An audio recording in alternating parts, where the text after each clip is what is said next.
السلام عليكم، ازيكم؟ عاملين ايه؟ يا رب تكونوا بخير. ده باقي الفيديوهات اللي قلت لكم عليها ان شاء الله، اللي انا هتكلم فيها عن جهاز العروسه كله. اتكلمنا اول فيديو عن لبس الخروج بالتفصيل. يا رب اكون لميت كل حاجه، ما نسيتش حاجه. النهارده هتكلم عن لبس البيت بقى. كميات الحاجات اللي تجيبيها، لان في بنات بتجيب كميات كبيره قوي، وممكن حد يجيب كميات برضو قليله زياده، فتضطر تحتاج حاجات. فانا هتكلم في الكميات الوسط المعقوله، اللي هو يعني ما تزوديش قوي عن كده ولا تنقصي قوي عن كده. طبعا كل واحده برضو على حسب امكانياتها وعلى حسب ظروفها، دي كل واحده عارفاها. بس قبل ما اتكلم بقى في الاعداد والانواع والحاجات دي، في كام ملحوظه كده هقولك عليها تخلي بالك منهم جدا وانت بتجيبي اي لبس، وعموما وانت بتجيبي جهازك كله. اهم حاجه بجد ان انت تكتبيها، كل حاجه تجيبيها اكتبيها. عشان احنا ساعات بنقول لا انا فاكره انا جبت ايه، لا انا عارفه مش مهم، وتعدي يوم اتنين تلاته اسبوع تلاقي نفسك نسيتي. كنت مثلا نزلت يوم جبتي حاجات كتير مع بعض، تلاقي نفسك نسيتي. تيجي بقى تكتبي او تفرزيها تلاقي نفسك نسيتي، تضطر انك تطلعي الحاجات، مثلا تكوني رصاها او حطاها في مكان تحت السرير، فوق الدولاب، زي ما بنعمل اي مكان. تضطري تطلعي الحاجات كلها تاني وتفرزي عشان تكتبيها. فانتي خليكي في نفس الوقت اول ما تروحي وانتي قاعده بتريحي كده، اكتبي كل الحاجات اللي جبتيها عشان ما تنسيش حاجه. حاجه كمان بقى في اللبس والحاجات دي، مهم قوي انك تكتبي الالوان. ساعات من حبنا قوي في لون معين بنلاقي نفسنا في الاخر ايه ده، كله اسود. كله بينك مثلا. حصلت معايا ومع اختي ومع اصحابي كلهم. فلا، اكتبي الالوان بحيث ان انت تبقي جايبه كل الالوان، منوعه كل الالوان اللي بتحبيها. كل الالوان كمان اللي تليق عليك انت، مش اي لون وخلاص. لو لون انت عارفه ما بتبقيش حلوه فيه، ما بيليقش على بشرتك، ما بيليقش عليكي، بلاش تجيبيه خالص، استبعديه. فحاولي ركزي في الحاجات كمان اللي تليق عليكي، مش اي حاجه تعجبك وخلاص. وتكتبيها، اهم حاجه تكتبي الالوان في كل حاجه. مثلا جبتي ترنج، جبتي بيجامه، جبتي كذا، خلاص اكتبي انا جبت الالوان دي. لما تيجي تدوري بقى بعد كده، هتبصي كده، لا هبعد عن البينك مثلا، هبعد عن الموف، هبعد عن كذا، ممكن اجيب مثلا كذا. يعني هتبداي تدوري على الالوان اللي ناقصه عندك. وانت نازله برضه تشتري، اكتبي بقى الالوان اللي انت محتاجه تجيبيها. يعني جبتي مثلا بينك واسود، خلاص اكتبي بقى محتاجه اجيب موف او نبيتي او كحلي، ايا كان يعني. فدي حاجه مهمه قوي. الموديلات كمان بتفرق في ايه، ان انت تنقي موديل يليق عليكي. كل واحده طبعا عارفه شكل جسمها، وعارفه ايه اللي بيليق عليها. يليق عليها الصك، يليق عليها الضيق، يليق عليها الواسع، يليق عليها القصير، يليق طويل كده يعني. فانت بتبقى عارفه شكل جسمك وطبيعته، وايه اللي هيبرز شكلك اكتر وهيحليكي اكتر وهتحبي نفسك فيه. نقيه. ال- الحاجات بقى الستان. هو الستان بيبقى حلو جدا، وبصوا بيغنينا كلنا. بس انا هكلمك في نقطه، يعني ما تكتريش في الستان، او يعني انا بشوف ان الستان ينفعك مثلا الشتاء اكتر، او في الخريف شويه. الستان ما تجيبيش ستان صيفي ابدا ابدا ابدا. هتجيبي بيجامات ستان صيفي على انك تلبسيها في الصيف، مش هتقدري تستحمليها، صعب قوي في الصيف، بيحرر جدا. فممكن تجيبي مثلا بيجامه كده من نفسك، بيجامه تلبسيها مثلا في الخريف او في الربيع، مش هتعرفي تلبسيها في الصيف. فهاتي، لو هتجيبي عايزه تجيبي ستان، هاتيها مثلا بكم. هاتي واحده مثلا صيفي، لو قلت لك هتلبسيها في الخريف او في الربيع، هاتي واحده بكم. اللي بكم دي هتنفعك في الشتاء جدا. لو انت من الناس اللي هي مش بتحب التقيل قوي مثلا زي، جيبي اكتر، كتري اللي هو بكم، لان انت هتحتاجيها في الشتاء اكتر، او في الاوقات اللي هي مايله للسقعه يعني. لكن في اوقات الحر قوي مش هتقدري تستحملي، حتى اللي هي شورت ونص كم وكده، صعبه. فقللي في الستانات. هو حلو وكل حاجه وشيك، وبرده ليها برستيجها كده، واحنا بنحبها جدا، وتحسي كده ان انت بنت ناس قوي فيها. بس ما تكتريش منها عشان هتتركن فعلا. فممكن واحده بس في الصيف. حاجات كمان برضو تخلي بالك منها، ان انت وانت بتتفرجي بصي على القماشه قبل ما تبصي على الموديل. يعني شوفي القماشه اللي تكون، مثلا انت في الصيف، بالذات في الصيف، لان الصيف لبسه كتير، والصيف لبسه انا بحس ان هو معقد اكتر. اختاري قماشات بقى طريه، الناعمه، الحاجات القطن كده، الليكرا اللي هي الليكرا الناعمه، الناعمه مش عارفه اوصفها لكم ازاي، بس مش اللي هي فيها لمعه دي. التانية دي بتحرر، اللي هي زي اللاميه تقريبا، بتحرر شويه.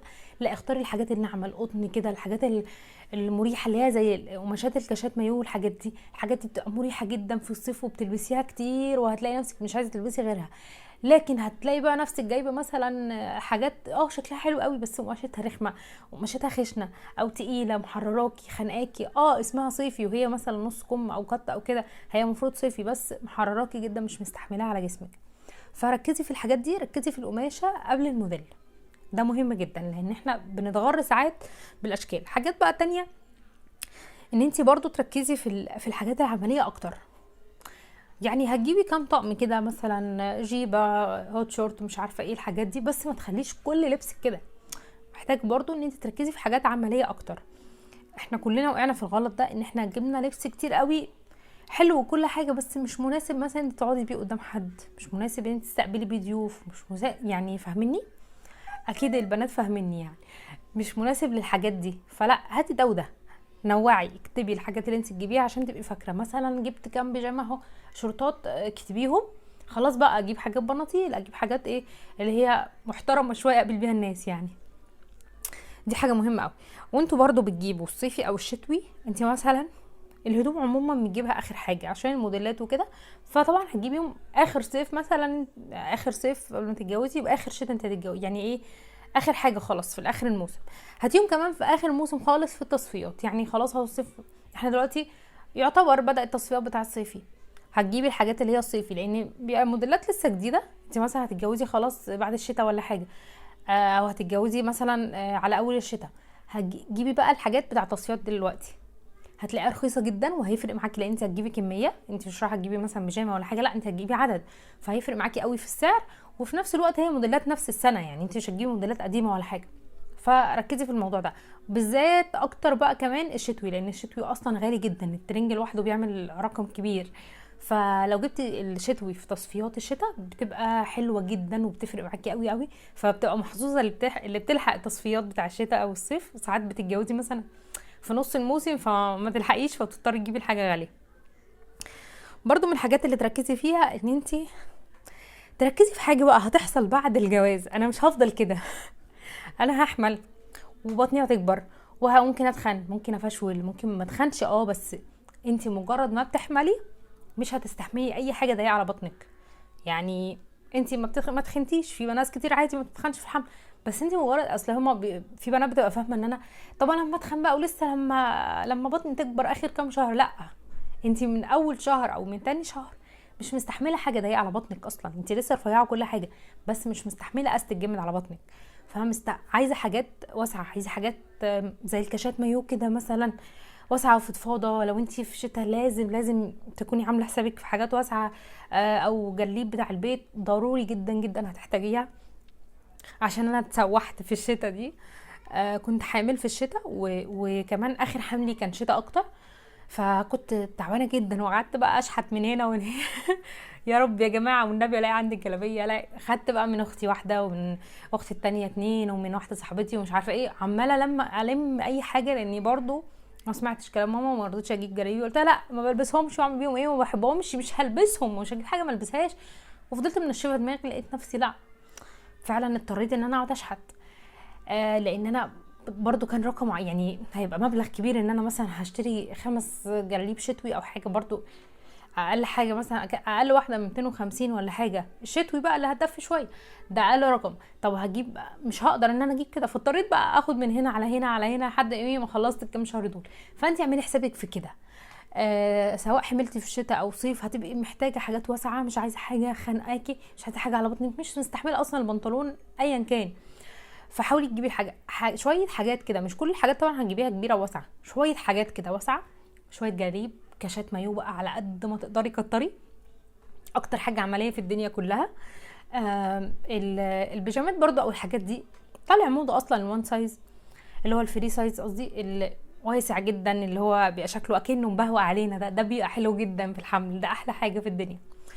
ركزي برضو ان ممكن يحصل حمل اول الجواز، فانتي 9 شهور لقيتي نفسك ولدتي، الشهر العاشر انتي بترضعي انتي متخيله مستوعبه الموضوع.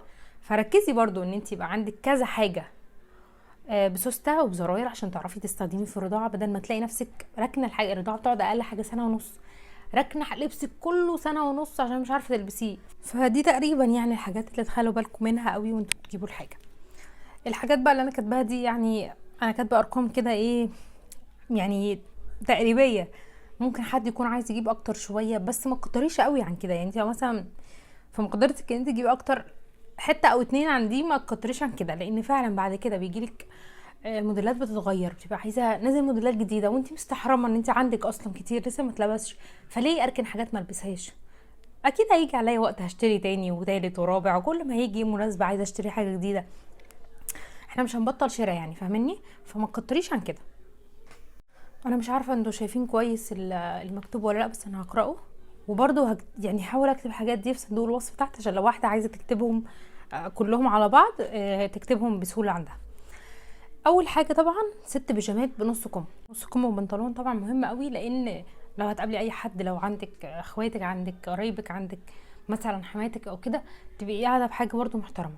3 برمودا، 3 شورتات، لو انت مالكيش مثلا في الشورتات هاتيهم الستة برمودا، او لو مالكيش في البرمودا هاتي 6 شورت. بس البرمودا برضو عملي اكتر، البرمودا برضو ممكن تقعدي مع قرايبك بيهم عادي.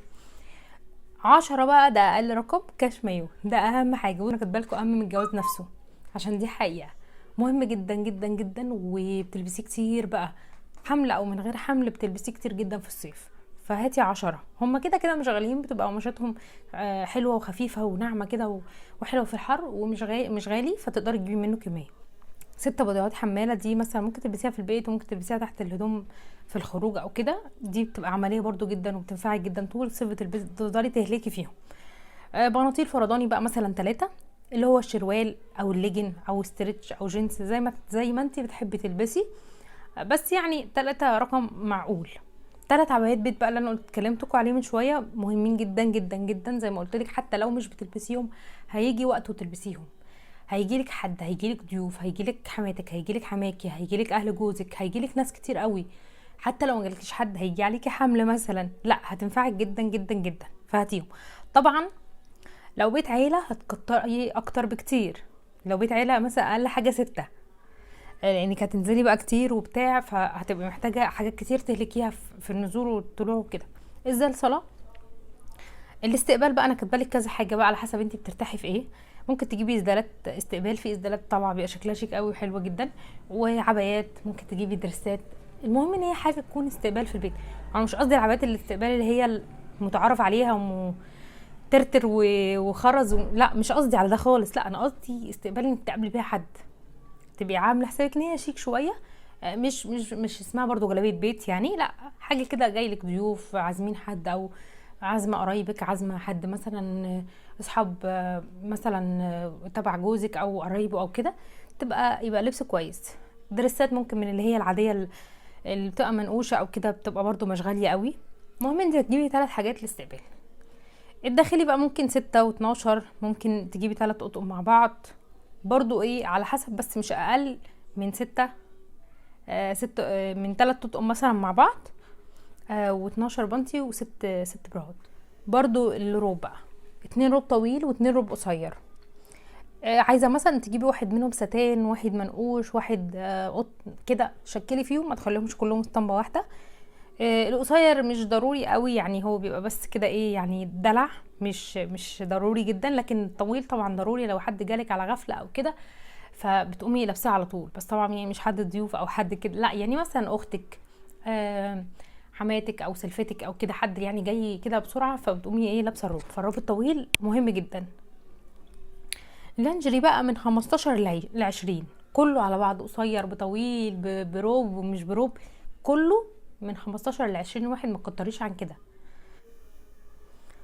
فبلاقي بنات كاتبه بقى 20 قصير، 20 طويل، 20 طويل بالروب، 20 قصير بروبه، 20 كده، لا مش شرط خالص اصلا. انا ممكن ما احب انا مثلا واحده ما بيلاقيش عليها طويل، ما بيلاقيش عليها قصير، مش لازم تجيب عدد كده معين، لا ممكن 2 3 من حاجه والباقي كله من حاجه تانية بتحبها، هي حره.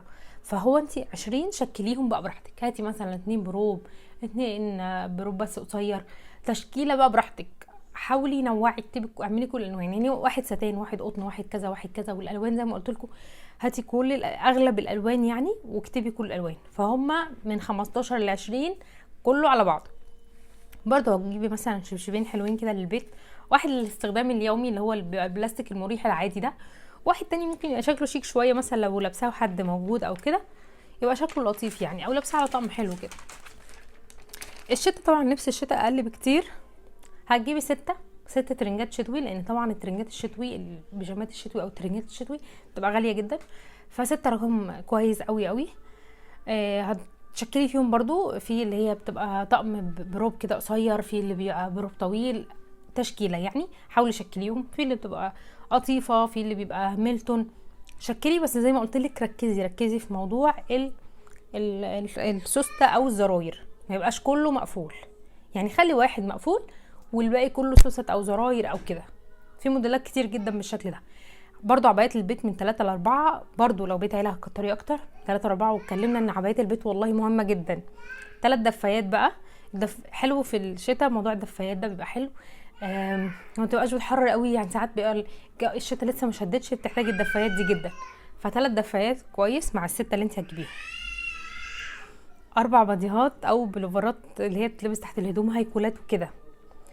او انت مثلا هتجيبي كارين، انا ساعات بلبس برضو الكارينه في الشتاء عادي، فهتجيبي 4 اللي هما الهيكول بيبقى تحت اللبس او كده عشان بيدفي بالذات في لبس الخروج. 4 استرتشات برضو عشان تتقلي بيهم من تحت الهدوم. 4 و4 كده، يعني 4 بلوفرات و4 استرتشات، ده المتوسط العادي خالص. عايزه تزودي شويه زودي. شال مثلا، وهتجيبي لكلوكين لو انت من الناس اللي بتسقع جامد، وهتجيبي 2 روب شتوي، ده مهم قوي قوي قوي قوي قوي، مش هتستغني عنه طول الشتاء اصلا، مهم جدا. الروب الشتوي طبعا بيبقى طويل، اللي هو الفرو الطويل، غير اللي هو القصير ابو لكلوك طويل ده، لا ده بيبقى منظر بس. لا انا بتكلم على الطويل، مهم قوي. فمهم جدا ان انت تجيبي 2 يا دوبك، ان انت هتبدلي فيهم، واحد وسخ واحد لابساه، واحد منشور واحد ملبوس يا دوبك. بس دي الحاجات اللي انا كنت جايباها واللي انا وقعت فيها برضو، فقلت انصح